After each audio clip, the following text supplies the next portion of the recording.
No, absolutely, but they Man, stop trying to kill the hope. Everybody, I asked everybody to tell me their one piece of for a minute, man. No, you're right. Let's give everybody a chance to put a little bit of sunlight out here, man. All right, let's hear it. I'm sorry. Give them just a minute, Marvin. Go ahead. I'm sorry. Go ahead.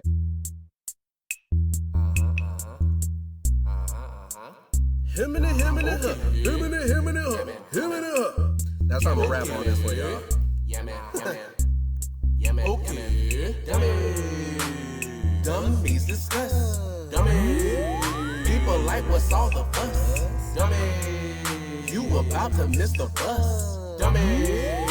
And we're trying not to cuss. So this is two friends that kinda smart but really dummies. Talking ish and never stopping like the Energizer Bunny. He thinks he can get a yard, he has delusions, he's a star. Chances addicted to Star Trek and Captain Jean-Luc Picard. His plate is full of it a little like your old grandmother's stuffing. And the others know so old school like David Ruffin. Shouts out to all the betas. Shouts out to my boy Jared. Hottest podcast up and coming. If you like it, go and share it. Dummies discuss. Dummies. People like what's all the fuss. Dummies. You about to miss the bus. Dummies. And we're trying not to cuss. Yeah, man.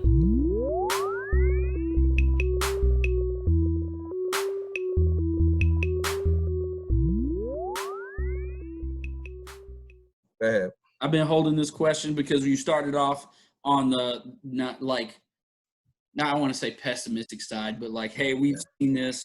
We know already know the story is everybody's just going to fall off. Have you guys seen anything in the opposite way where it's like, okay, we've seen this story before, but there's something that's just a little bit different that's giving me some type of hope that this will bring about change? I've seen Blackout Day on my social media feed. Okay. They're going to do it on the 7th of July, and it's going to be on a Tuesday. What's Blackout Day? What they doing?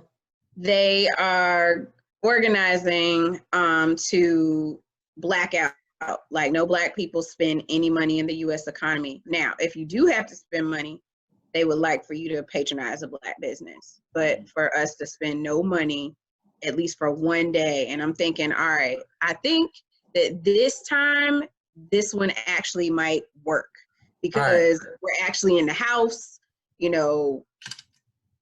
I'm just saying, I feel like maybe we could get at least a collective enough effort to actually make some type of impact. All right. Chance? Yep. I'm going to be Mr. Pessimistic again. Yeah, that's fine, man. Because I absolutely agree that the way to make change is to hit them where it really hurts, right? Hit the economy, right? Because a lot of times the power players, the ones who are, you know, behind the scenes, these big businesses that are, you know, lobbying to get certain laws and all that stuff passed, whatever it may be.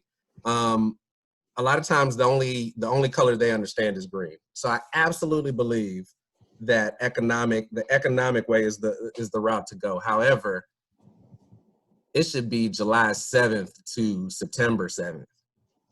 One day is not going to do anything. See, the thing about, like, this is just me being pessimistic, and y'all let me know how you feel. I think you're being real. But I think you're being real, but it just takes one step. Though. Yeah, absolutely. But a lot of people don't realize, for example, the Montgomery boycott, that thing lasted for a year and a half. It wasn't a day. It was for a year and a half. People were like, you know what? I would rather walk 8 miles a day. Times were different though, Marvin. To and from.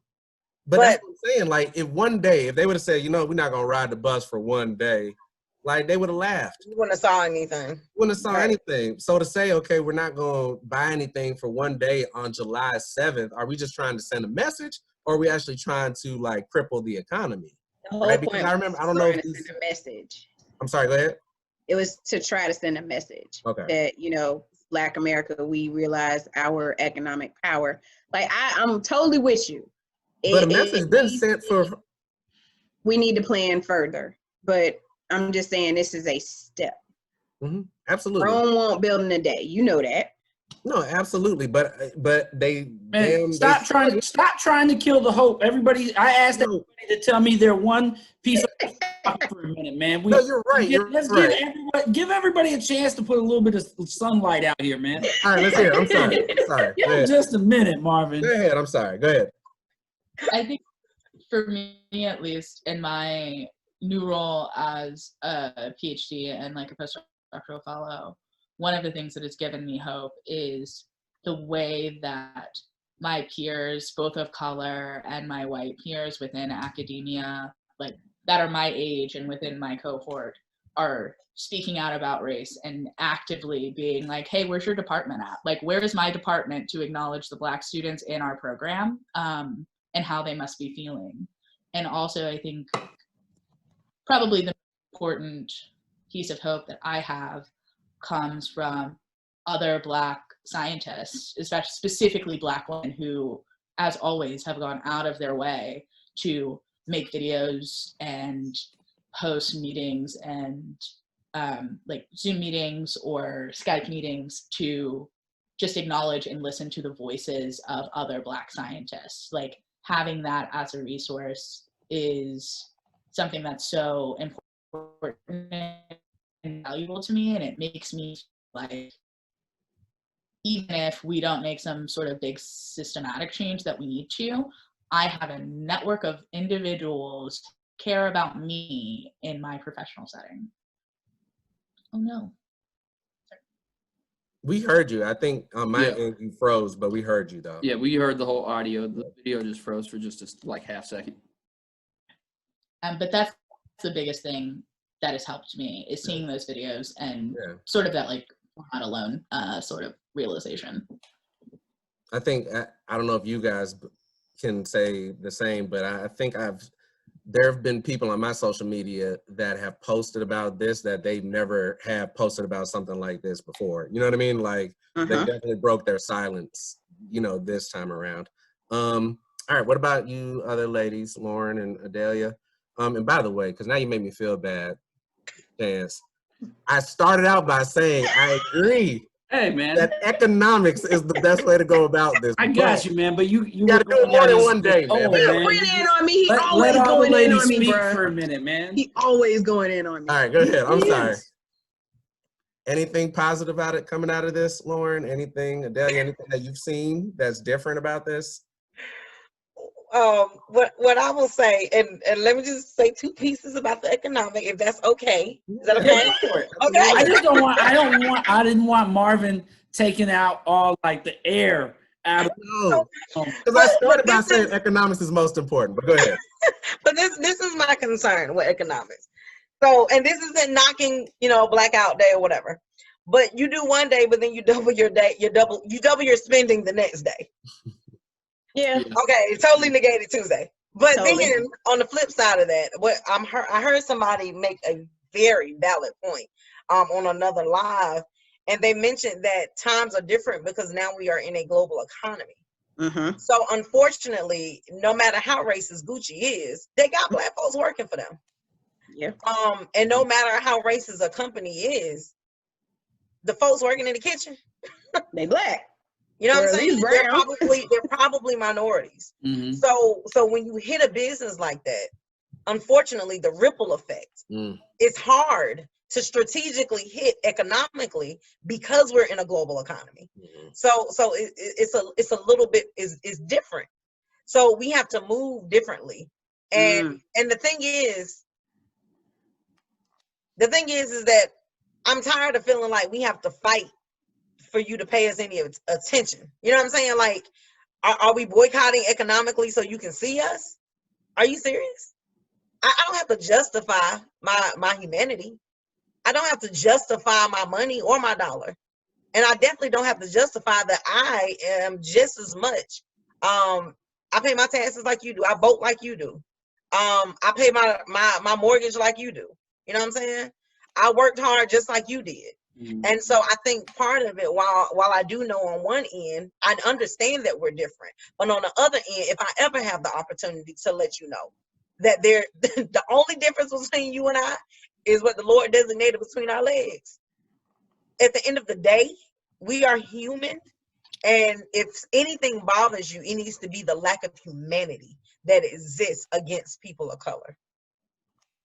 And I'm gonna tell you another scenario. I'm sorry, and then I'm gonna go to my thing. So I was looking at the image of the man with his knee on his neck, and I watched the three people that were recording, and I saw the 3 other officers that were there too.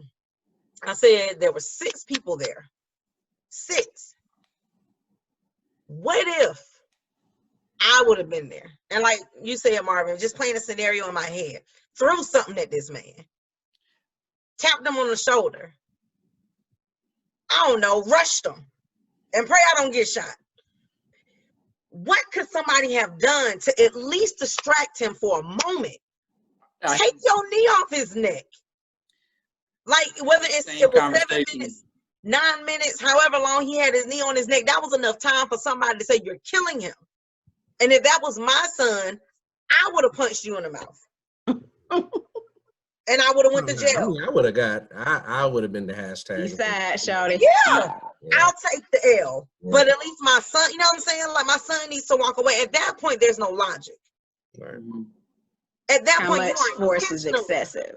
Trying to kill him. Mm-hmm. And I think about, what if that was my brother, my son, if I knew, I would have reacted. I wouldn't have really thought about it. You know what I mean? Because that would have been somebody I cared about. But just the human part of me would have been like, what are you doing? And I would have thought about consequences. Huh? Yeah. I wonder how many, because I literally I've had that same conversation with 2 people so far of why didn't anybody intervene? Like, I've thought long and hard about it. Like, I think I literally would have put my hands over my head and tried to walk past the first officer. I would have tried my best to walk past him like this and tried to get to that officer and been like, get off his neck. Me too. I wonder how many people have sat and thought about, if they had been in that situation, would they have done it? Or would they have just recorded and yelled or just walked on by? Right. Like what if we didn't mind our own business? Mm-hmm. What if we didn't? What if every time you roll up on a black person? That's why Black Panthers were formed, and we won't go there. We won't go to the history lesson, but they were formed to protect the community against the police. Needed policing, right? Mm-hmm. So part of that is, okay, so who's gonna hold them accountable? And now I tell you what, if people start holding them accountable right then and there, and you got 30 and 40 and 50 people to deal with versus that one, I guarantee something will change. But I digress. So what I've seen that has been positive. So there's some Bishop Jakes did a video last night, and he posted on his video, text Floyd to 55156. So I was curious about what that was about. I've never seen that in all of the hashtags, unfortunately. So I was like, I wonder what's that. So I texted Floyd to 55156. What I liked about that is that something came back right away, and it didn't make me feel helpless. What it did was gave me an array of options that within my power, within my neighborhood, within my home, because at this point, a lot of people are feeling helpless. They're feeling like, I don't know what to do, right? So they created this, I would say, a movement of, if you don't know what to do this. Start here, because the truth of the matter is that the only way that we're going to affect change is by having these types of conversations and having more of them, right? And exposing people to those conversations. That's why we have platforms. This show that you all have is a platform. There are people that tune in. There are people that listen. There's ears that you have, and you're always gonna. My pastor told me this. You're always gonna have more views than likes. So I guarantee you, there are more people watching than you think. And so you have to utilize your platform properly. I am my morning coffee. I gotta use that. That's why I'm talking white privilege on June 14th. You know what I'm saying? So we have to create the platforms. If you won't let me in, I'll make my own way. Don't worry about it. I don't need your network.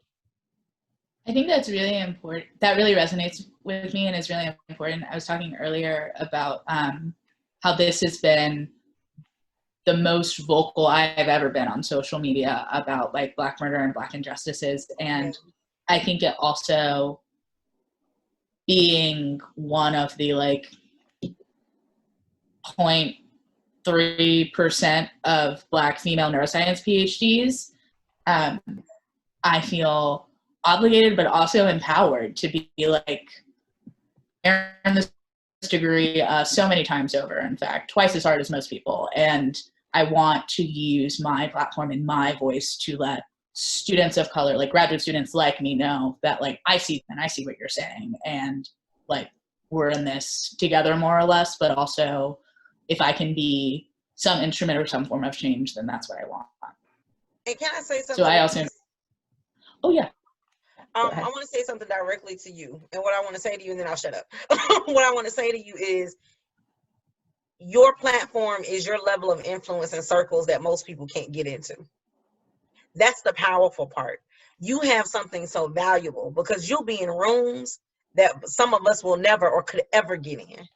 And so that gives you leverage to really intercede for people, because the interesting thing about racism, which is very, very weird to me, is that they will cater to certain people of color, which is interesting.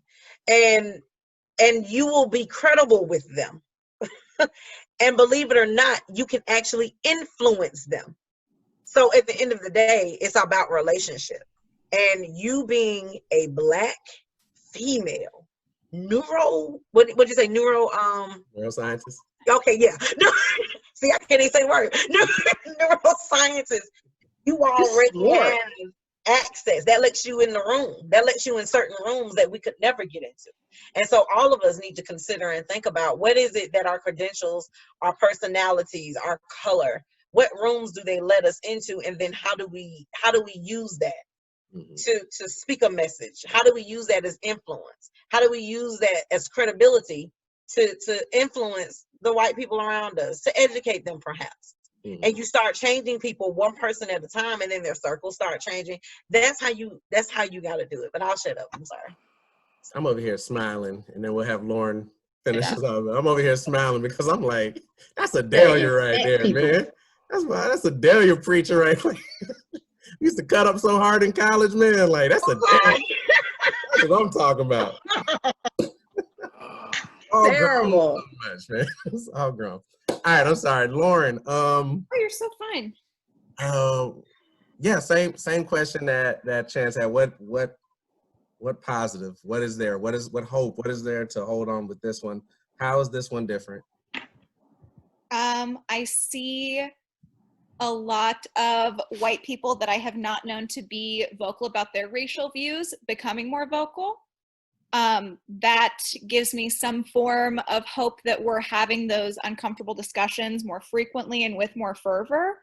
But also, I saw some photos of white people making human chains around Black people during the uprisings, and that gave me a lot of hope that people understand. So, like, speaking on intervening in a police actively murdering someone, I believe as a white person, I could do that.